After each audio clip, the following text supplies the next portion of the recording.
Hey there, my name's Ricky Hayes and welcome to today's video on the best fulfillment methods for your e-commerce brand in 2023.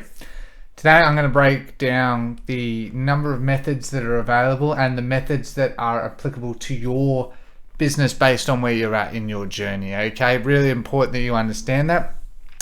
If you're new to the channel, please be sure to subscribe and like for more of this content.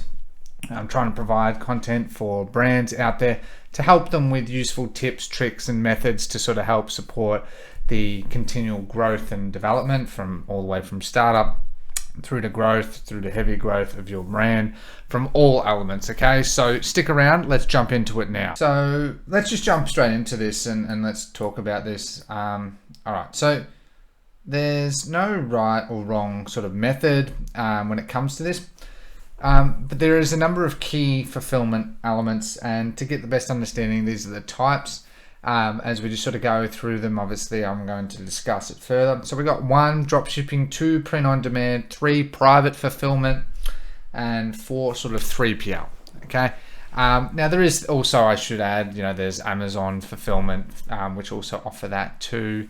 But most of the time, if you were going down that path, you either do private 3 or 4. Anyway, so now all these are valid forms of fulfilling and shipping your products to the customer. The difference comes down to time, money, and I should have also added shipping times and the customer experience. Now, drop shipping, which a lot of people do to start off with, and that's sort of where I originally started, but transitioned to private fulfillment, is it takes little time to get set up, little cost, nearly no upfront cost, because drop shipping you don't need to buy the product up front. You buy it once you get the sale, which is why drop shipping works the way it does. And you buy it through Alibaba, AliExpress. Most of the time people will start with AliExpress. You can use tools like, for instance, DSERs as an example. However, it has its drawback of you don't know the product quality, and it has the longest shipping times and has the highest chance of issues and things like customs.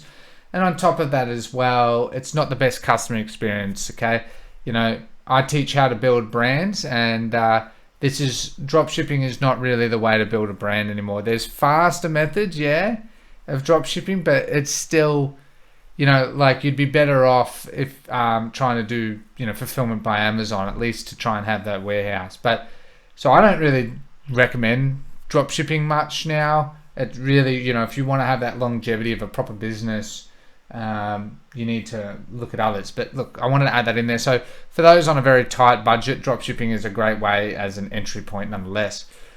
2, you got print on demand services like Printful. There's Printify. To name 2 off the top of my head.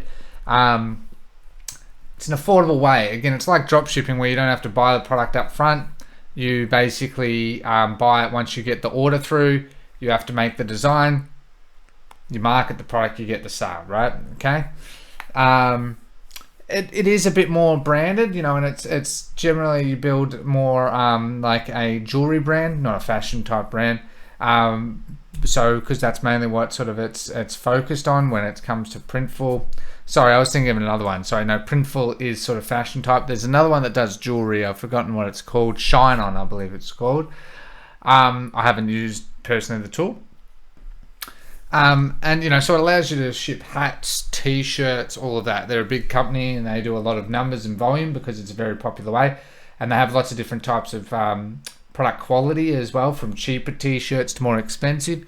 Again, if you want to build a brand, I should always say spend a bit more on the quality of the product. Okay, it does make a big difference when someone's wearing it, and they're far more likely to buy from you again, right? Quality is king, because lifetime value is now the biggest commodity in building a brand.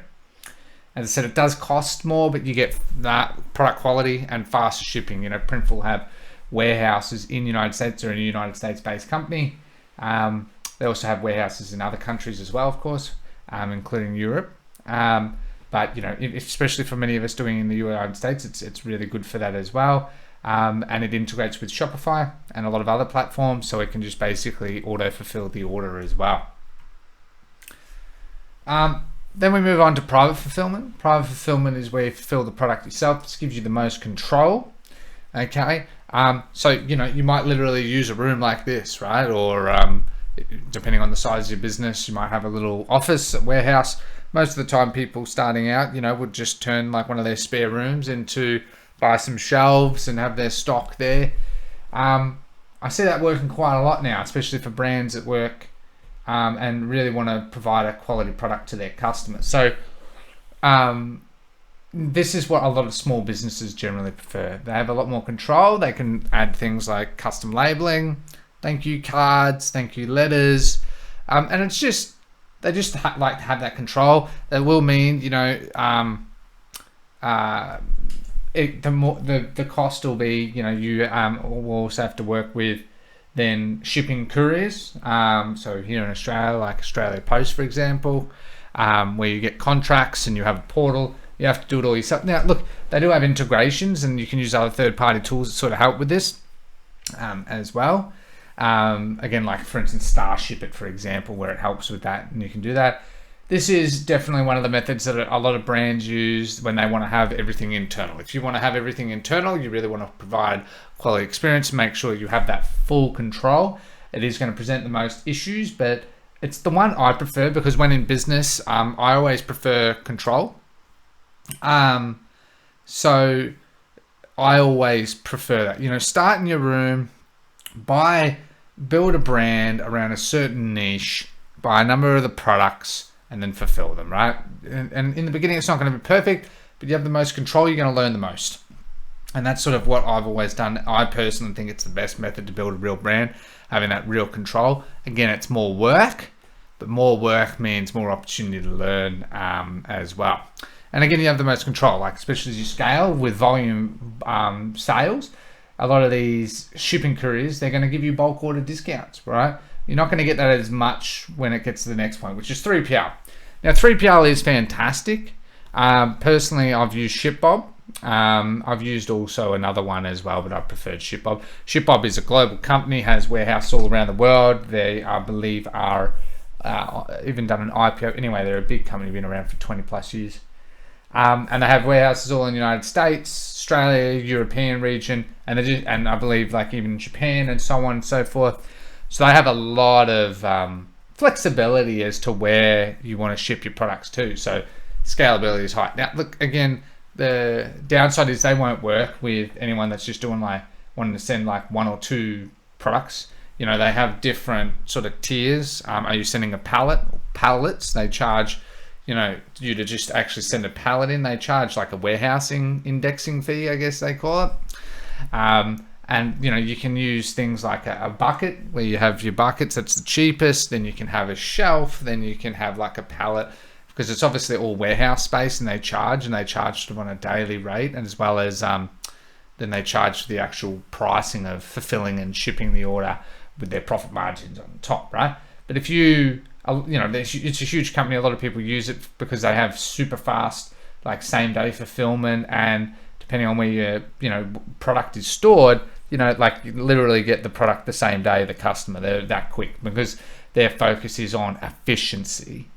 Then it works really well, right? So as I said, like in the United States, if you're marketing there, you use like they got a warehouse in Dallas. It's centralized. You start there, and then if you're getting orders more in Texas, they got like one in the Texas region. So you can change where your stock also is. As I said, you have to go through their process, but once you go through it, it's pretty straightforward. As I said, I personally recommend this as well. I prefer private fulfillment because I just prefer control. But for like here in Australia, but for international, I'll use something like ShipBob, right? Because I don't have a warehouse in every country. So you can do a mixture of both, okay? And so and ShipBob again like integrates with Shopify, and it auto fulfills your orders, gives tracking updates, and so on. It has just a lot of control, right? So it's a very, very good app, right? Again, it is more expensive, and so for a lot of businesses, you won't be probably using 3PL. That's why I did it in this order. Most people will start with drop shipping, probably try and get some sales, and hopefully start building out your brand, and then please immediately look at private fulfillment or 3PL, whichever you feel most comfortable with. 3PL, as I said, has the most flexibility for scalability. International private fulfillment is a lot more controlled. It might be slower, right? But again, private fulfillment has the biggest benefit of, you can get plenty of sales usually in your country. So, always try and focus on that. Start small and build your brand, right? So this is generally what I sort of recommend, right? I want to make that very clear. I think it's really important. Build a brand, okay? A lot of people doing drop shipping, they just want to get sales, and then when the product gets too expensive, then move on to the next. Whereas building a brand, the biggest benefit, is lifetime value. Lifetime value, repeat customers, okay? Using methods like this may seem more expensive and you might make less profit in the short term, but long term you're going to have a real tangible asset. That's what differentiates dropshipping from actual brands, okay? So that's why I'm sort of trying to teach this as well. And I hope this has been quite helpful for you. Hey guys, so look, that concludes today's video. I hope this has been helpful with a few services and providers to sort of help give you a bit of a clear understanding. If you do have questions, just ask down below, okay? I will be providing more value like this every week. Please be sure to subscribe to this channel and like these videos for more of this content. Otherwise, until the next video, thanks for your time, take care, and goodbye.